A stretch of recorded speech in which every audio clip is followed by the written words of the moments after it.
The felony assault trial for hip-hop star A$AP Rocky is what's trending in true crime this morning. On Monday, testimony from the trial's key witness, the alleged victim, Terell Ephron, a.k.a. A$AP Rocky, came to an end after multiple days on the witness stand and after viral, very intense courtroom moments between him and Rocky's attorney, Joe Tacopina.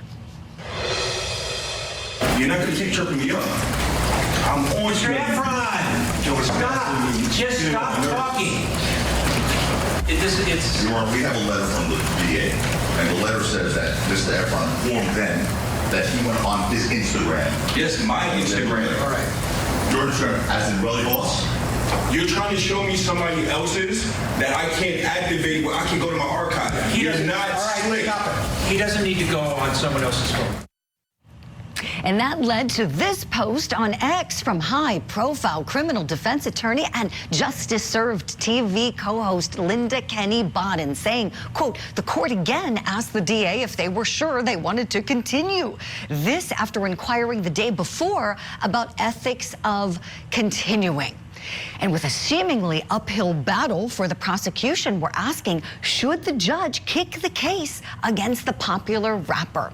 And I'm so pleased to have on the show this morning someone I have so much love and so much respect for, the co-host of the Justice Served TV podcast, high-profile criminal defense attorney Linda Kenny Bodden. I know you know her. You've seen her represent people like Phil Spector, Casey Anthony, Aaron Hernandez. The list of celebrity clients goes on and on. A fierce advocate in the courtroom and one of the nicest people you will ever meet in your life. Linda, good morning. Thank you for coming on with me. Good morning, Julia, and a dog lover. We bond over our dogs, our puppies. We do. I love Tubi the poodle. I hope he's having a good morning. Regards to him and to Doc. So, Linda, tell me, so you put this tweet out and it gets a lot of attention, right? 50 Cent shares your post, gets a lot of talk. Tell me what you were thinking after you were watching that cross and knowing what you know about the law, what the court may do next.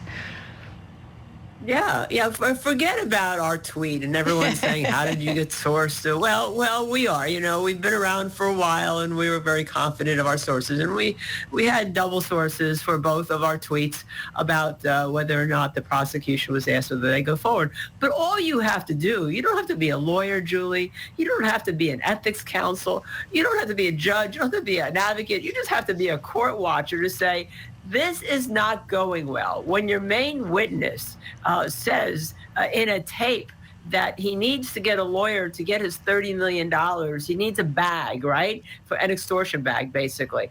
And he calls it, he says, because if I don't have a lawyer, it's something called extortion. I mean, that's not great. When your main witness yesterday in the lead Detective Flores, where Mr. Tacopina, who is his attorney, ended, talked about whether or not the victim, the alleged victim, Relly, Mr. A$AP Rocky, in the group that he's with, A$AP Rocky, was at the scene to collect the shells and said at one point he wasn't, one point he was, at one point they determined that he wasn't, at one point the report is wrong. I mean, it's downhill constantly.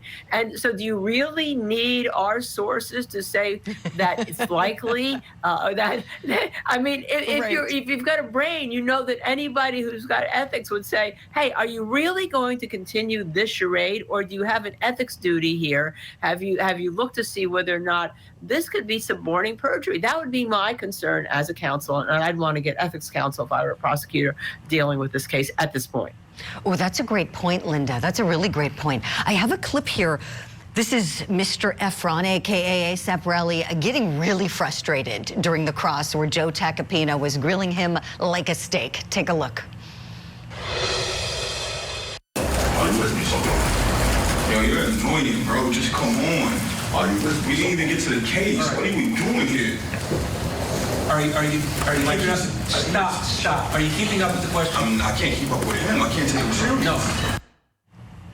At one point, Linda, I think one of my favorite moments was when A$AP Rocky answers a question, yes, no, I don't know. And Joe Tacopina looks at the jury. Yeah, I know you know the moment. He's like, well, pick one for the jury. Pick any answer here. My gosh. That's what I'm doing all week. Yes, yes. I'm doing all week now. Yeah, answer the question. Yes, no, I don't know. Okay, that's the answer.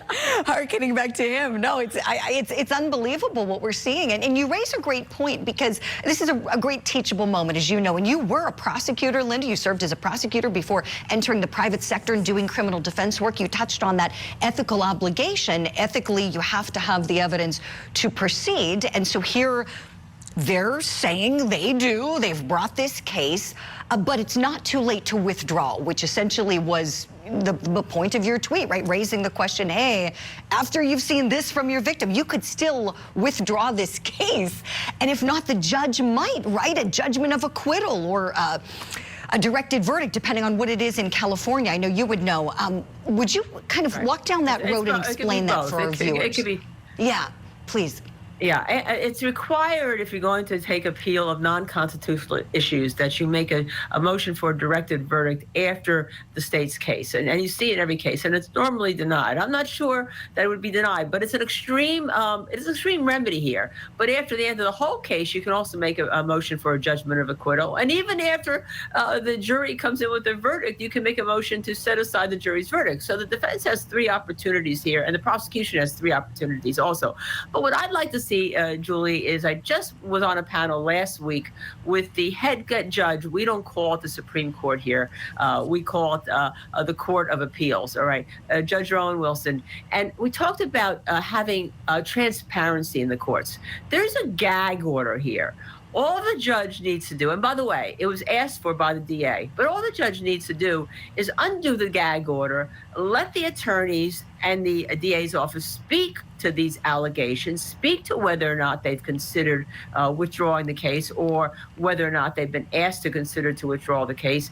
And then if we had this transparency, all of us would know what's happening in the courtroom. And I think that's the mistake that's being made here in this trial. When you see this witness, who a jury is being asked to rely on to prove the whole case, in my opinion, to come to a verdict and put a man in jail for a very long time. Excellent point, Linda. Tell me what you think about all of the fighting we're seeing in the courtroom between Deputy DA John Lewin and defense attorney Joe Tacopina. It's getting so bad, the judge said you two don't talk to each other except for when you have to address trial business. There were rules about civility, aren't there, Linda, in the courtroom for lawyers? What do you think of this as you're watching it? Well, I expected it after watching the Durst trial. I mean, I had John Lewin call me when I was on another network and having a special, because he thought some of the things in the special were wrong, or he thought one of my panels was, shall we say, he didn't like one of my panelists and what he said. So, I mean, John Lewin is not afraid to be an advocate. Now, Joe Tacopina also, he's had the distinction of representing both President Trump and Al Sharpton. He is a very tough attorney, and people hire him because he's tough. But I thought Joe Tacopina, and by the way, I teach with both Joe Tacopina and Ben Chu, who represents Raleigh on the civil case at Harvard every year. We teach trial advocacy. But I thought Joe Tacopina actually was very restrained in the way he went at Raleigh. I thought that he built his building blocks. He kept at him to build those blocks. And then, and that he showed Mr. Ephron, I should say, A$AP Rocky, great respect. And as a matter of fact, one of my other favorite points in this trial, Julie, is when the judge said, when Raleigh called him Tacopino, he said, no, it's Mr. Tacopino to you. You show him the respect that he shows you. He doesn't call you Ephron. And so I think that was another teachable moment, that not only attorneys, but victims and witnesses can't lose their cool when they're being examined about a case so serious as this. That's so true. A perfect point to end on. Linda Kenny Bodden, we love having you on this show. What a treat this was today. We'd love to have you back anytime. We know you're very busy in the office. And then also, I want to let everybody know about your show, Justice Served TV. Check out Linda's podcast. She co-hosts it with Emmy winner Michael Bryant. It is excellent. And be sure to watch that, and watch for her as well in the courtroom. I hope we get a case with you where we can watch you again, because you are just outstanding. Thank you for everything today.